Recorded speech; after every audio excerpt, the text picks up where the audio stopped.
Hello guys, तो आज है इंग्लिश स्पीकिंग का डे 54 और आज इस वीडियो में मैं आप लोगों को बताने वाला हूँ WH words as a conjunction. तो गाइस, कई बार हम लोगों से क्वेश्चन पूछे जाते हैं कि तुम कब नहाओगे, तो हम लोग जवाब देते हैं जब बारिश होगी, या फिर तुम कोचिंग कहाँ पढ़ते हो, तो इसका जवाब देते हैं जहाँ तुम्हारा भाई पढ़ता है। इसके अलावा तुम इंग्लिश कैसे बोल सकते हो, तो इसका जवाब हम लोग देते हैं जैसे तुम बोल सकते हो। तो गाइस, यहाँ पे ये वाला फ्यूचर इंडेफिनिट का इंट्रोगेटिव, ये वाला प्रेजेंट इंडेफिनिट का इंट्रोगेटिव, ये वाला कैन कुड का इंट्रोगेटिव। लेकिन गाइस, ये वाले जो सेंटेंस हैं इनको कैसे बनाओगे? मान लो जिस सेंटेंस में जब, जहाँ, जैसे ये वाले वर्ड लगे हैं, तो इन सेंटेंसेस को कैसे बनाओगे? तो आज के इस वीडियो में मैं आप लोगों को यही बताने वाला हूँ। वैसे तो WH एज ए कंजक्शन बहुत सारे होते हैं, लेकिन मेनली 8 होते हैं और इन्हीं 8 के बारे में आज मैं डिस्कशन करने वाला हूँ।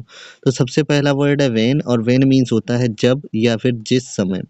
अब यहाँ पे एक सवाल पूछा गया है, तुम कब नहाओगे? वहीं इसका जवाब होगा जब तुम नहाओगे। तो गाइस, ये वाला सेंटेंस जो है ये फ्यूचर इंडेफिनिट के इंट्रोगेटिव का है, नॉर्मली बन जाएगा। मैं आप लोगों को पहले ही पढ़ा चुका हूँ। तो इसको बनाओगे व्हेन विल यू बाथ। लेकिन जब इस सेंटेंस को बनाओगे, है तो ये भी फ्यूचर इंडेफिनिट का, लेकिन गाइस ये कंजक्शन का है, यानी कि जब इसको बनाएंगे तो सबसे पहले हमें जब की इंग्लिश लिखनी पड़ेगी व्हेन, और इसके बाद में तुम नहाओगे ये सिंपल फ्यूचर इंडेफिनिट बना दोगे, यानी कि यू विल बाथ। एक बात का ख्याल रखना है कि जब वेन को क्वेश्चन वर्ड की तरह यूज किया जाएगा तो वहाँ पर वेन के साथ में हेल्पिंग वर्ब तुरंत लगी होगी, लेकिन जब इस वेन को कंजक्शन की तरह यूज किया जाएगा तो आप याद रखिएगा कि वेन लगा होगा और उसके बाद में हेल्पिंग वर्ब तुरंत बाद में नहीं आएगी, एक सब्जेक्ट लगा होगा। इस बात का ख्याल रखना है। वहीं एक और एग्जांपल देखते हैं, वे क्रिकेट कब खेलते हैं? इसका जवाब होगा जिस समय तुम स्कूल जाते हो। तो सबसे पहले इस सेंटेंस को बनाते हैं, ये है प्रेजेंट इंडेफिनिट का इंट्रोगेटिव। तो इसको जब बनाएंगे, वे क्रिकेट कब खेलते हैं, तो when do they play cricket, ये तो नॉर्मली बन गया।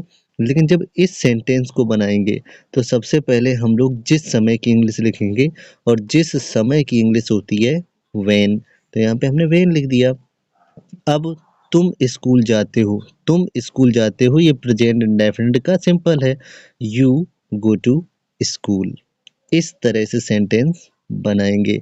मैंने अभी क्या बताया था कि जब इसको क्वेश्चन वर्ड की तरह यूज किया जाएगा तो उसके तुरंत बाद हेल्पिंग वर्ब आएगी, लेकिन जब इसको क्वेश्चन वर्ड की तरह नहीं बल्कि कंजक्शन की तरह यूज किया जाएगा तो उसके तुरंत बाद एक सब्जेक्ट आएगा, बल्कि हेल्पिंग वर्ब नहीं आएगी। अब बात करते हैं दूसरे वर्ड की, तो दूसरा वर्ड है वेयर, और वेयर मीन्स होता है जहाँ, जिस जगह पर। तो कई सेंटेंसेस दिए हुए हैं यहाँ पे, तुम्हारा दोस्त कहाँ रह रहा है, तो इसका जवाब है जहाँ तुम्हारा दोस्त रह रहा है। अब जब इसको बनाएंगे तो फिर से आप देख लीजिए, ये वाला जो है प्रेजेंट कॉन्टिन्यूअस का इंट्रोगेटिव है, तो इसको बनाएंगे where is your friend living. लेकिन जब इस वाले को बनाएंगे तो इस वाले को हम लोग कैसे बनाएंगे? सबसे पहले जहाँ की इंग्लिश लिखेंगे, फिर तुम्हारा दोस्त रह रहा है, तो where your friend is living. ठीक है ना गाइस? देखो, मैंने पहले जहाँ की इंग्लिश लिखी है, फिर मैंने लिखी है तुम्हारा दोस्त रह रहा है, यानी कि जहाँ की इंग्लिश अलग लिखी जाएगी। ओके, नेक्स्ट एग्जाम्पल देखते हैं, तुम कोचिंग कहाँ पढ़ते हो, तो इसका जवाब है जहाँ तुम्हारा भाई पढ़ता है।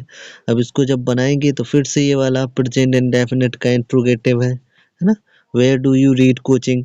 अब इस वाले को जब बनाएंगे, जहाँ तुम्हारा भाई पढ़ता है, तो पहले नंबर जहाँ की इंग्लिश वेयर, अब तुम्हारा भाई पढ़ता है, ये प्रेजेंट इंडेफिनिट का सिंपल, योर ब्रदर, यहाँ पे रीड नहीं होगा, रीड्स होगा, ये टाइपिंग मिस्टेक हो गया है। ठीक है ना? चलिए अगला वर्ड देखते हैं। अगला वर्ड है हाउ। हाउ मीन्स होता है जैसे, जिस तरह से। तो यहाँ पे पहले सेंटेंस दिए हुए हैं, तुम इंग्लिश कैसे बोल सकते हो, तो इसका जवाब दिया है जैसे तुम इंग्लिश बोल सकते हो। तो यहाँ पे तुम इंग्लिश कैसे बोल सकते हो, कैन का इंट्रोगेटिव है, बनेगा how can you speak English. लेकिन जब इसको बनाओगे तो फिर से वही चीज, पहले नंबर जैसे की इंग्लिश लिख दो, हाउ।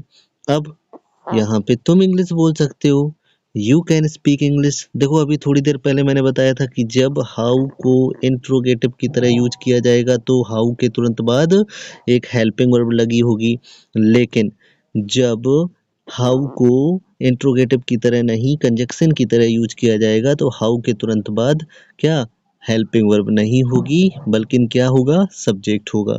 एक और एग्जांपल देखते हैं, वह बाइक कैसे चलाता है, जैसे सभी लोग चलाते हैं, how does he ride bike. और जब इस वाले को बनाएंगे जैसे सभी लोग चलाते हैं, या फिर जैसे सभी लोग बाइक चलाते हैं, तो जैसे कि इंग्लिश हो जाएगी हाउ सभी लोग चलाते हैं या सभी लोग बाइक चलाते हैं, एवरीवन राइड्स बाइक। उम्मीद है आपको समझ में आ रहा होगा। अगर आपको समझ में आ रहा है तो लाइक कर दीजिए, जिससे कि हमें पता चलेगा कि आपको समझ में आ रहा है। अब बात करते हैं अगले वर्ड की, तो अगला वर्ड है व्हाट। व्हाट मीन्स होता है जो, और इसको यूज किया जाता है वस्तुओं के लिए। आइए सेंटेंस देखते हैं। अंकित सर क्या बता रहे थे, तो इसका जवाब है जो पवन सर बता रहे थे। तो इसको हम लोग जब बनाएंगे तो ये बनेगा what was Ankit sir telling. अब यहाँ पे आप देख सकते हैं कि ये पास्ट कॉन्टिन्यूअस का इंट्रोगेटिव है, तो इसको तो नॉर्मली बना लिया, लेकिन जब इसको बनाएंगे तो ये है क्या, पास्ट इंडेफिनिट का सिंपल है। आगे सबसे पहले जो कि इंग्लिश हो जाएगी, तो हो जाएगी व्हाट। अब पवन सर बता रहे थे, तो पवन सर बता रहे थे, इसकी इंग्लिश होगी पवन सर वॉज टेलिंग। ओके, अगला यूज देखते हैं। अगला यूज है हुम। तो हुम मीन्स होता है जिसे या फिर जिसको। अब यहाँ पे सेंटेंस लिखा है राहुल ने किसे पीटा है, तो इसका जवाब है जिसे तुम बचा रहे थे। अब इसको जब बनाएंगे राहुल ने किसे पीटा है, तो बनेगा whom हैज राहुल बीटन।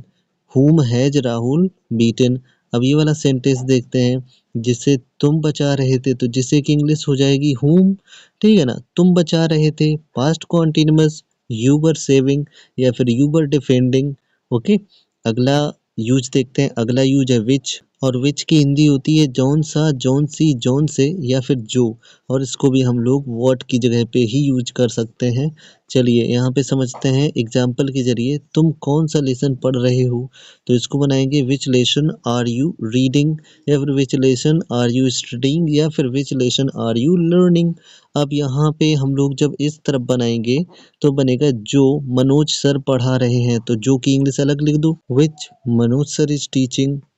चलिए अब बात करते हैं अगले वर्ड की, तो अगला वर्ड है हुज। तो हुज की हिंदी होती है जिसका, जिसकी, जिसके। तो सेंटेंस दिए हुए, तुम किसका पेन यूज कर रहे हो, तो बनेगा whose pen are you using. और जब इस तरफ वाला बनाएंगे तो सबसे पहले लिखी जाएगी जिसका पेन, इसकी इंग्लिश तुमने चुराया था।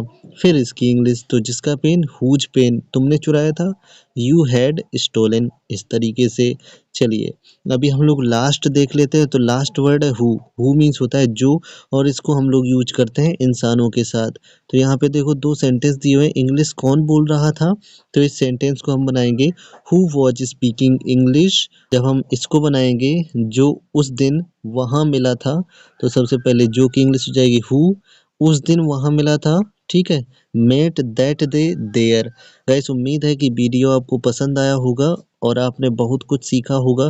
गाइस अगर आपको वीडियो पसंद आया है तो एक बार फिर से कह रहा हूँ कि लाइक कर दीजिए, चैनल को सब्सक्राइब कर दीजिए। मिलते हैं नेक्स्ट वीडियो में, तब तक के लिए बाय, टेक केयर।